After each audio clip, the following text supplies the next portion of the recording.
નમસ્કાર દર્શક મિત્રો, જીકે ટીવી ન્યૂઝમાં આપનું સ્વાગત કરું છું। જોઈએ હવે સાબરકાંઠાના મુખ્ય સમાચાર। સાબરકાંઠા જિલ્લા કક્ષાના 77મા પ્રજાસત્તાક દિનની ભવ્ય ઉજવણી એપીએમસી ફાર્મસી કોલેજ હિંમતનગર ખાતે કરાઈ હતી।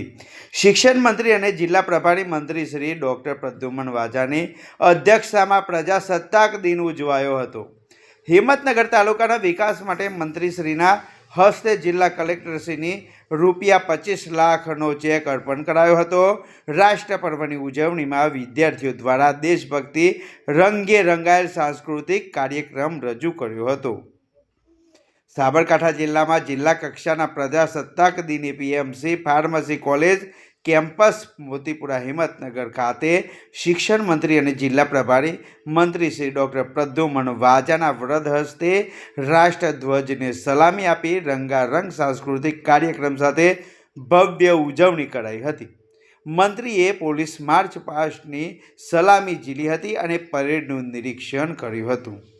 આ પ્રસંગે મંત્રીશ્રીએ નાગરિકોને 77મા પ્રજાસત્તાક દિનની શુભેચ્છા પાઠવી શહીદ વીરોને શ્રદ્ધાંજલિ આપી સાબરકાંઠા જિલ્લાના પાલડડવા સહિત વન ઈડરિયાગઢ ડોડિયાવાડ ગામ વગેરે સ્થળોના ઐતિહાસિક મહત્વની જાણકારી આપી હતી। જિલ્લાના ખેડૂતોની સિદ્ધિઓ વર્ણવી હતી। ભારતના વિકાસમાં ગુજરાતની ભૂમિકા ગ્રોથ એજન્સી હોવાનું ઉમેર્યું હતું। વધુમાં તેમણે ઉમેર્યું કે વડાપ્રધાન શ્રી નરેન્દ્રભાઈ મોદીની પ્રેરણાથી હમણાં ગુજરાતને સોમનાથ સ્વાભિમાન પર્વની ઉજવણી કરી વર્ષ 2025 ત્રિવેણી ઐતિહાસિક ઉજવણી કરી, જેમાં સરદાર પટેલની 150મી જન્મજયંતિ, વંદે માતરમ ગીતની રચનાના 150 વર્ષની ઉજવણી અને ધરતી ઓબા જન નાયક ભગવાન બિરસા મુંડાની 150મી જન્મજયંતિને જનજાતીય ગૌરવ વર્ષ તરીકે ઉજવવામાં આવ્યું। તેમજ પૂર્વ વડાપ્રધાન સ્વ અટલ બિહારી વાજપેયીના જન્મદિવસની સુશાન સપ્તાહ તરીકે ઉજવવામાં આવ્યો। નાગરિક કલ્યાણલક્ષી લોકાર્પણ ખાતમુહૂર્ત કરવામાં આવ્યા હતા। વધુમાં તેમણે ઉમેર્યું હતું કે વડાપ્રધાન શ્રી દ્વારા 2003માં શરૂ કરવામાં આવેલા વાયબ્રન્ટ ગુજરાત આજે વટવૃક્ષ બન્યું છે। ત્યારે ગુજરાતમાં રિજિયોનલ કોન્ફરન્સની શરૂઆત થકી કરોડોને ગુજરાતના ખેડૂતો માટે યોજનાઓ, પ્રાકૃતિક ખેતી માટે વિકાસમાં, દરિયાઈ વિકાસમાં વીજ સુવિધા, સહકાર શ્રી સમૃદ્ધિ, શિક્ષણમાં નમો લક્ષ્મી નમો સરસ્વતી યોજના, મુખ્યમંત્રી અલ્પાહાર યોજના, આરોગ્યની વાત કરતાં કહ્યું કે ગુજરાતને સ્વસ્થ બનાવવા માટે મેદસ્વીતા મુક્ત ગુજરાત અભિયાન, સ્વસ્થ નારી સ્વસ્થ પરિવાર, માતા બાળકોના પોષણ માટે વિવિધ યોજનાઓ, વનબંધુ કલ્યાણ યોજના જેવી અનેક યોજનાઓ થકી વિકાસ કર્યો છે।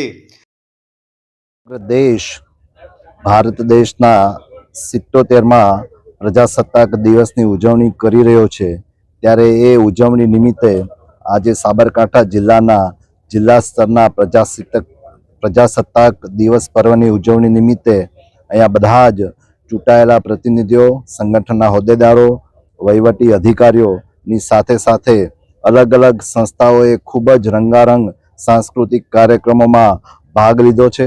અને આજે આ પર્વની ઉત્સવની નિમિત્તે આજે જે જિલ્લામાં જે લોકોએ યશસ્વી કામગીરી કરી હોય ત્યારે એમને પણ પ્રમાણપત્ર આપી અને સન્માનિત કર્યા, અને જે સ્પર્ધકોએ પોતાની જે કૃતિઓ રજૂ કરી ત્યારે કૃતિઓને પણ ઇનામ આપી અને એને પ્રોત્સાહિત કરી અને બિરદાવ્યા છે। અને જ્યારે દેશના વડાપ્રધાન શ્રી નરેન્દ્રભાઈ મોદી સાહેબ વિકસિત ભારત એટ 2047ના સંકલ્પ સાથે આગળ વધી રહ્યા છે, ત્યારે ગુજરાત પણ એ વિકસિત ભારતના ગ્રોથ એન્જિન તરીકે એક આગવી પોતાની ભૂમિકા ભજવી રહ્યું છે। ત્યારે જે ગુજરાતના જે પણ અલગ અલગ ક્ષેત્રના જે પણ સિદ્ધિઓ હતી તેની પણ આજે વાત કરી અને સૌ જિલ્લાના પ્રજાજનોને આ 77મા પ્રજાસત્તાક પર્વની ખૂબ ખૂબ શુભેચ્છાઓ પાઠવું છું।